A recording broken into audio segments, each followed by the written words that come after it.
Meep.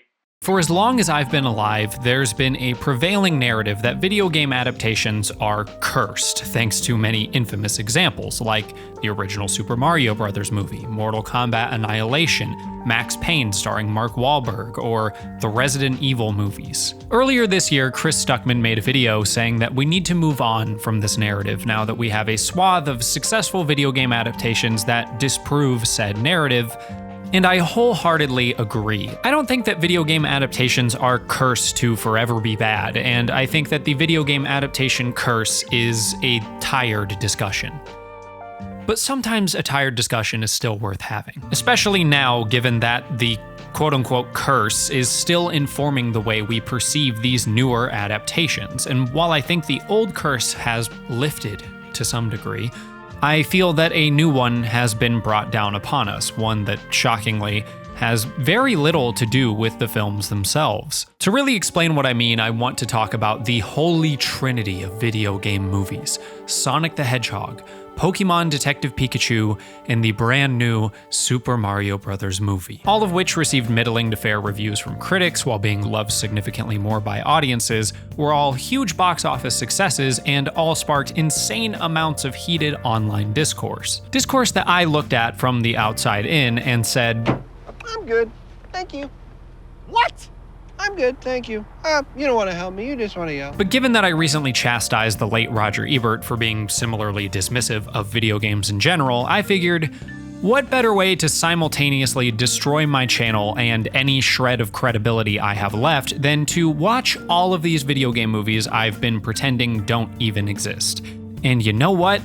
I'm honestly glad that I did, because it really put the controversy surrounding these films in perspective for me. These films were like a slap in the face, and not an insulting one, the kind of slap that pulls you back from the edge of a psychotic break. The internet would have me believe these movies were either euphoric experiences or abominations the likes of which have never been seen, so I was really bracing myself for either of these outcomes, and personally, I thought that they were— get ready for this, I'm about to say something really controversial, you're gonna be mad.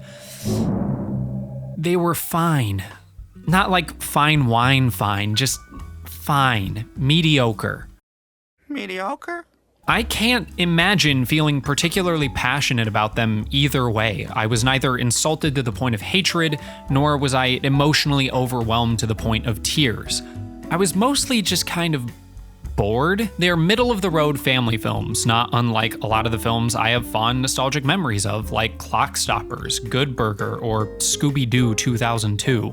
All of which are currently sitting around a 30% on Rotten Tomatoes, which is genuinely not shocking or upsetting to me in the slightest. There are a lot of tropes in these three video game films that I cannot stand, like the distracting usage of pop music on top of forgettable orchestral scores, minus the Mario movie score, which was actually pretty good when they decided to use it. They also have really bad casting decisions, relentless unfunny jokes, tired story cliches, breakneck pacing that feels the need to give the story no breathing room so we can get back to the flashy action, etc. Some of these things I'm sure will become kitsch, kind of like my nostalgia for when a piece of 90s or 2000s media starts blaring pop punk or ska for no apparent reason. But I do think there are things to genuinely, unironically appreciate as well. Detective Pikachu has a really interesting concept and breathed life into the criminally underserved market of children's mystery films in the vein of Scooby-Doo, Nancy Drew, and Billy Owens and the Secret of the Ruins. Maybe you should check with your master before you make any decisions with that tiny brain of yours.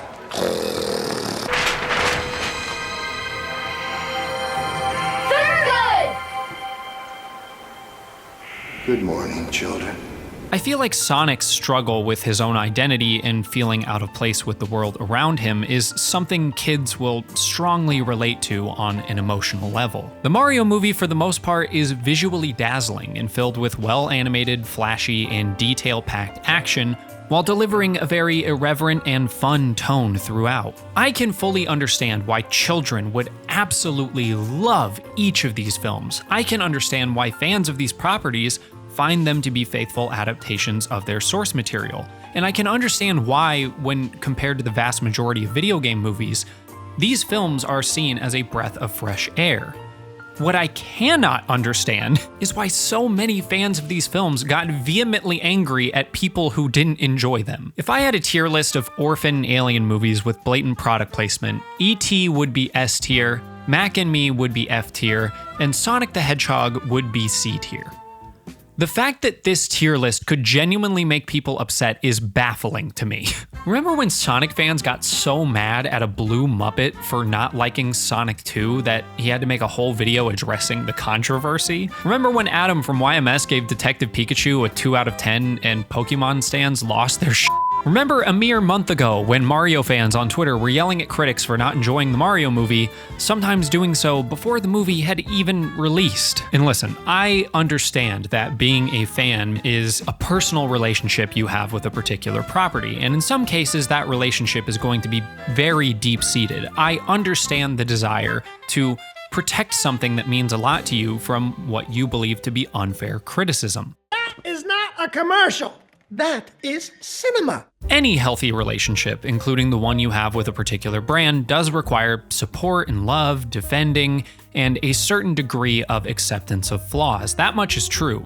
If you generally feel indifferent to or just flat out dislike something, it's safe to say you're not a fan of that thing. But a healthy relationship also requires open communication, accountability, and boundaries. If your relationship does not have those things, there's a good chance that relationship is unhealthy and exploitative, especially in this case when we're talking about a brand that is inherently incapable of loving you back. Besides, how much can you really care about something if you're not willing to even consider its flaws in the hopes of helping it continue to grow and thrive? Here's some analogies to kind of illustrate what I mean. Like, let's say you're passed down a house that has been in your family for generations, one with a lot of sentimental value to you, and it has a pipe that's leaking a bit that could eventually burst and flood the entire home. If your response is to say, the sound of the leaking pipe is what gives the house its character, it's part of the charm, then you're a landlord. You might even make a good realtor, but you're a horrible housekeeper. You do not care about that house at the end of the day. If you have a friend who is constantly engaging in dishonest, self-destructive, abusive, or otherwise terrible behavior, and your response is to constantly make excuses for them or otherwise come to their defense anytime someone brings up shitty things they've done, you may be showing loyalty. You might even make a decent lawyer for them, but you're also an enabler and a terrible friend. And obviously those are both a bit hyperbolic of analogies to make, but here's how they actually apply. If you are a fan of a particular brand name, like Mario, Sonic, or Pokemon, and every time someone expresses the fact that they didn't enjoy a particular game or movie in that franchise, if your immediate reaction is to start viscerally attacking them and vehemently denying any and all criticism of that thing, you are an ideal consumer, but you are an awful advocate for your fandom. And that's really what this is about at the end of the day to me,